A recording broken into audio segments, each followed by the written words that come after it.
Hi there, my name is Catherine Sheldon, and today I'll be doing a presentation for Widener University on if I live in a good community. The community that I will be presenting on is Columbus, Ohio, which is where I live.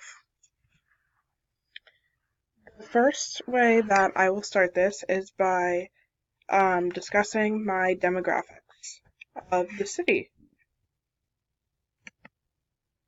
According to the U.S. Census, the current population in Franklin County is 1,310,300 people.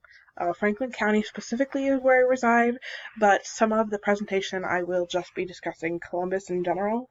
It just kind of depends on the part of the presentation, but I wanted to discuss Franklin County since that is where I reside. The percentage of poverty here in Franklin County is at 16%, which is lower than the national average, so I would say that's actually not too bad when it comes to averages on percentage of poverty. In Franklin County, the percentage of women is actually at 51.1%, and the percentage of people over 65 is at 19.6%. This to me kind of shows that we do have a high women population, and I don't think that we have too many seniors that live in Columbus. We tend to be described as an up and coming city, although we are one of the three biggest cities in Ohio. The three biggest cities are Columbus, Cincinnati, and Cleveland. We are described as the city that is more up and coming, so there's a lot of suburbs. Because of this, a lot of families live here and they want to kind of raise their kids here. There are decent job opportunities, and that kind of pertains to all of what we're going to discuss in today's presentation. The upper chart, so I have two charts here. The upper one that you can see right here, that one demonstrates the most expensive parts of Columbus.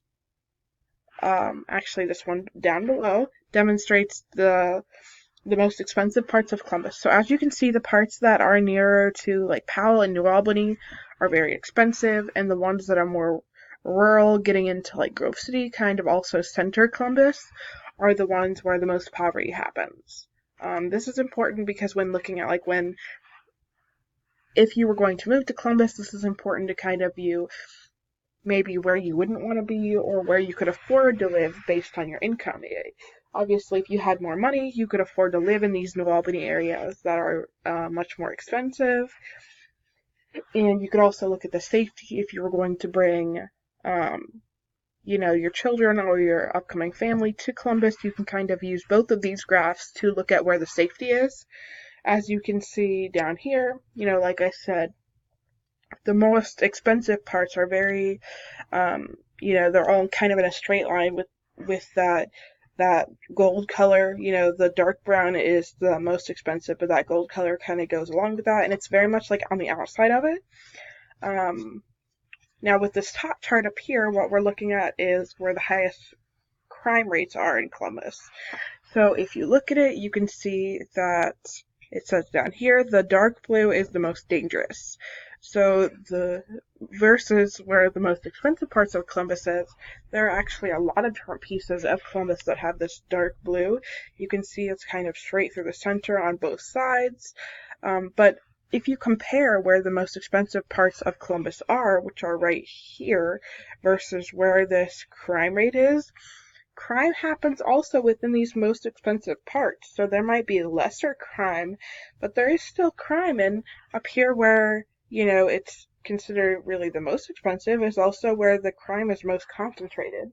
So I think that's very interesting, and I think, that's pretty typical, to be honest. In Ohio, as far as education goes, over 50% of citizens hold a bachelor or higher, and most of the population identifies as white, with the second highest being African American, and we also hold a high number of other diverse cultures such as Polish and Somalian community. In Columbus, Ohio, the most important institutions that exist are Nationwide, the Limited, and Chase Bank. Chase Banks actually originates here in Columbus. The city has one of the nation's top 10 zoos. We have the Ohio State University. We have many different museums. We have Columbus Museum of Arts. We have the Franklin Park Conservatory. We have Rose Park. We have many different museums that are both inside and outdoor. We have a tea garden. And we also have many different sports teams. So as far as the Ohio State University, we have the Ohio State Buckeyes. We have the National Hockey League Blue Jackets. We have the Clippers. Um, we have smaller teams too and other teams that I know exist. But I think the Buckeyes are really the biggest one in the fact that we house the Ohio State University and they are at the core um, of our city really shows like just the Ohio State University has hundreds of thousands of students. So I think that really makes up the biggest population. And when we're talking about like what makes up Columbus, I think that is really how people define Columbus is based on our affiliation um, with that university, which is not good or bad. It's just something to think about when you think about Columbus as a whole. Here is a map of Columbus. I wanted to once again just highlight kind of where this poverty line is. You can see um, that where the dark is are the above poverty, and where it's light or white, that is below poverty line. So there's actually a lot of people who aren't below the poverty line. But I think it is important once again to think about if you were going to move to Columbus or just kind of looking at to discuss what Columbus looks like as a whole. I think it's very important. So what I did was at the end of this, I wanted to look and see, based on the article that we read, if I live in a good community. So what I did was I took all the different pieces that were discussed in the article and put them together in this presentation to discuss like if I live in a good community. So as far as safety goes, there's a high crime rate in certain parts, but I think we are pretty safe. We have jobs, we have traffic, we also have many neighborhood watches. So I think as far as safety goes, we do well on that. As far as goods and services, there is a lack of affordable housing, so we do have an increased homeless population. But there are many different options of where people can get these goods and services. We have many different stores that people can shop at, and we do have a growing transit system that right now just has the Coda bus system, but might continue to outsource in eventuality. As far as relationships that bind citizens together, we do have a strong sense of community, but I think that this is mostly tied into all the different sports teams. So if those didn't exist, I'm not really certain what that would look like, but I do know that that is growing. I think that that has continued to grow over the past 100 years, and I think that this kind of binds these people together. We also have a huge sense of philanthropy, so we have a lot of donations, charities that exist actually within Columbus that are really amazing if you were to look into it. Community of values and goals. I think that we do lack a sense of community when it comes to our values and goals.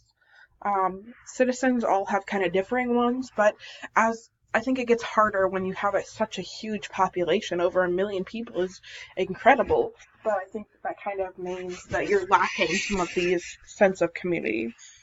As far as a whole person's perspective, we have different festivals. We really have different populations and events that exist for these. So we have lots of different events for like single mothers, homeless population, how to get jobs. We have job fairs. So we do those very well. I think that we really excel in this. Predictability. We are highly predictable and we really pride ourselves with the history of the town. I don't think that we always have great recognized place, but I think that we are working on it. The place for each social class is more clear than each person. But once again, with a big city, I think this exists anywhere. As far as opportunity, Columbus is constantly growing, and I think that's something that is both incredible and a little overwhelming about Columbus. Like I said, we have Columbus State, the Ohio State University, Otterbein University Capital, Franklin. We have Chase Bank. We have all these places that are constantly growing, so I think we do really well at that. And then homogeneity. We really celebrate each part. We have all kinds of different festivals, and it's really incredible. And I think that overall, I do live in a good community. So I really appreciate you listening to this presentation. Here are all my references that I used, and I'm looking forward to the rest of this course. Thank you.